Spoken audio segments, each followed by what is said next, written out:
आपकी एस्ट्रोलॉजी सीखने की यात्रा में एक बार फिर से आपका हार्दिक अभिनंदन, आपका बहुत बहुत स्वागत। आज हम बात करने जा रहे हैं केतु ग्रह के बारे में, यानी चंद्रमा की जो दो नोड्स है ना, नॉर्थ नोड और साउथ नोड, उसमें से नॉर्थ नोड राहु की हमने पिछले लेक्चर में बात की थी और आज हम केतु के बारे में विस्तार से एक जानकारी लेने जा रहे हैं। नमस्ते, मेरा नाम है योगेश शर्मा। स्वागत है आपका astro lessons with Yogesh Sharma में। दोस्तों, हमारा ये 30 डेज प्रोग्राम है एस्ट्रोलॉजी के बेसिक्स को सीखने के लिए, एस्ट्रोलॉजी की जानकारी को रोचक और साइंटिफिक बनाने के लिए। तो इसमें हम बारी बारी से एस्ट्रोलॉजी के विभिन्न पॉइंट्स पे बात कर रहे हैं। प्लैनेट सीरीज में आज हम बात करने जा रहे हैं केतु ग्रह की। केतु ग्रह जो हैं ये एक इमेजिनरी प्लैनेट या कह लीजिए छाया ग्रह हैं जो असल ग्रह की तरह ही असर देते हैं। 18 साल बाद केतु अपनी राशि में घूम के वापस आते हैं, यानी एक राशि चक्र को पूरा करने में केतु को 18 साल लग जाते हैं। एक राशि में केतु जो है वो 18 महीने तक रहते हैं। तो 30 डिग्री की एक राशि अगर हुई तो केतु यहां पे 18 दिन में 1 डिग्री पूरी करते हैं। केतु ग्रह सिंबल किन चीजों के हैं? सबसे पहले तो केतु जो है ना आपके जीवन में दान देने के या गिव अवे करने के सिंबल हैं। वो क्यों? केतु आपको कुदरत ने किसी पर्पस वाइज दिए हैं। किस पर्पस वाइज दिए हैं कि जब भी इंसान पिछले जन्म में कुछ चीजों का बहुत ज्यादा एक्यूमुलेट कर लेता है, संचय कर लेता है ना, तो उन चीजों को बैलेंस करने के लिए इस जन्म में उनको रिलीज करना जरूरी है। तो केतु आपके बर्थ चार्ट में जहां पे भी होते हैं, ये आपको बताते हैं कि आपको इस भाव के प्रति, इस राशि वाली चीजों को डोनेट करना है, गिव अवे करना है। सपोज करिए किसी इंसान के जो केतु हैं वो 4th हाउस में आ जाएं। अब 4th हाउस इमोशंस का है, 4th हाउस जो है ये इंसान के लिए पब्लिक प्लेटफॉर्म्स का है। तो उसको पब्लिक के लिए निस्वार्थ सेवा करनी है, उसको लोगों से इमोशनली कनेक्ट होकर उनकी इमोशनल हीलिंग करनी है। यहां पे केतु ये करने के लिए कह रहे हैं। अब किसी के केतु 9th हाउस में है तो उस इंसान को धर्म, जो धर्म के असल मायने होते हैं वो लोगों के अंदर पहुंचाने हैं। ये उसके जीवन की कोर वैल्यू है, कोर पर्पस है।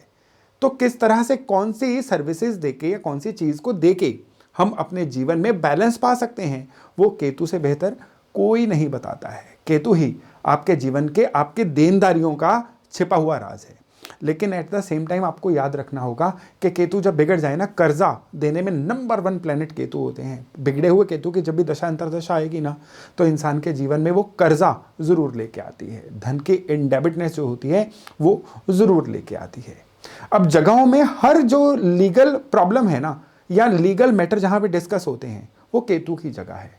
किसी भी इंसान अगर मुकदमों में फंसता जा रहा है, विवादों में फंसता जा रहा है, कॉम्प्लिकेटेड हुई जा रही हैं चीजें, वो चीजें केतु की हैं। कुंडली में जो 6ठा भाव होता है रोग, ऋण, शत्रु का, वहां पे केतु की ऊर्जा होती है। और जो वृश्चिक राशि है वहां पे भी केतु की एनर्जी होती है।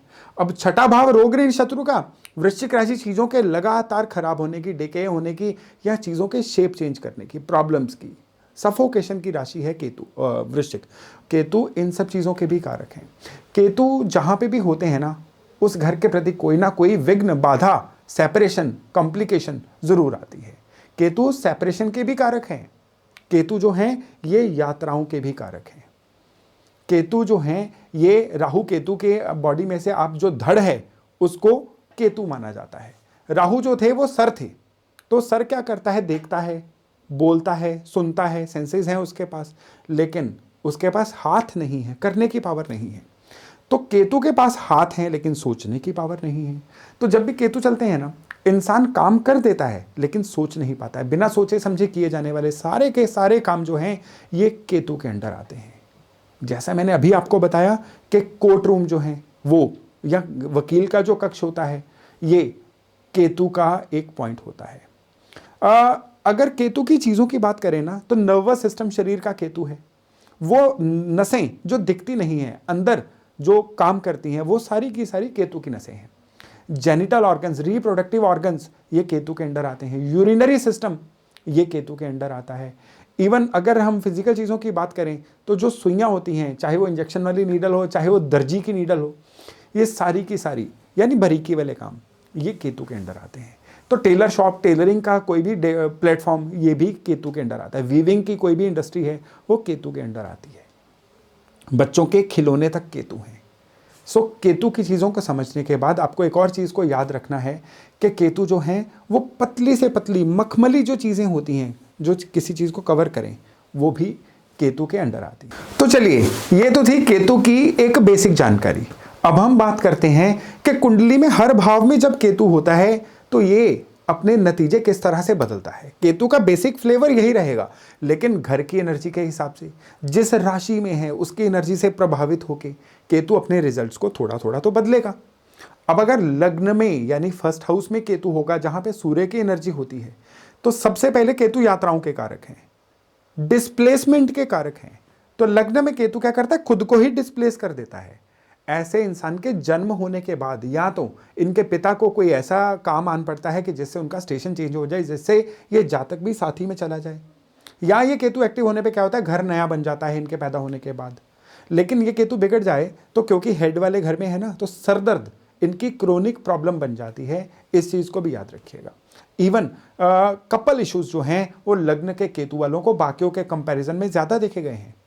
वात रोग, वात पित्त कफ, ये रोग होते हैं ना शरीर में, जो वायु के रोग, जो वात के रोग होते हैं, जिससे जोड़ों के भी दर्द बन जाते हैं, या ब्लड प्रेशर की दिक्कतें भी बन जाती हैं। वात रोग जो है वो लग्न में केतु वालों को बाकियों से ज़्यादा रहते हैं। अब केतु अगर सेकंड हाउस में आ जाए बर्थ चार्ट के, दूसरा घर जो है वो परिवार का है, धन का है, टेस्ट का है, वाणी का है, ईटिंग हैबिट्स का है, यहाँ पे एनर्जी शुक्र और गुरु की रहती है। तो केतु जो है ना सेकंड हाउस में अगर खराब हो जाए ना, ये इंसान अपने परिवार से उल्टा चलता है, परिवार के कहने में नहीं रहता। एक और निशानी होती है कि इनके परिवार में कोई ना कोई इंसान जो है वो थोड़ा सा चिड़चिड़ी सी नेचर का होता है, जिसकी किसी से नहीं बनती।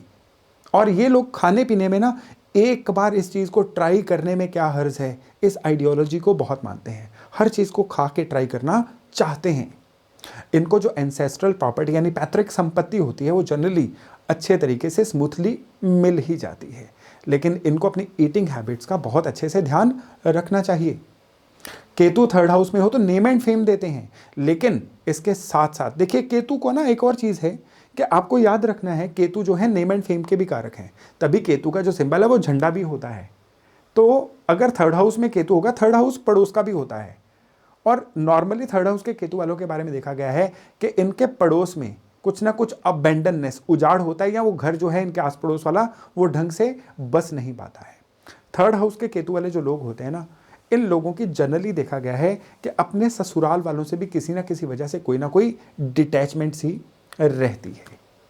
केतु चौथे भाव में आ जाए तो चंद्रमा के फल खराब होते हैं। ऐसे लोग इमोशनली बड़े वल्नरेबल होते हैं, बड़ी जल्दी इमोशनली लो चले जाते हैं। इनको चाहिए दिमाग की जगह दिल से काम ले, जो गट फीलिंग कहती है उसको सुने।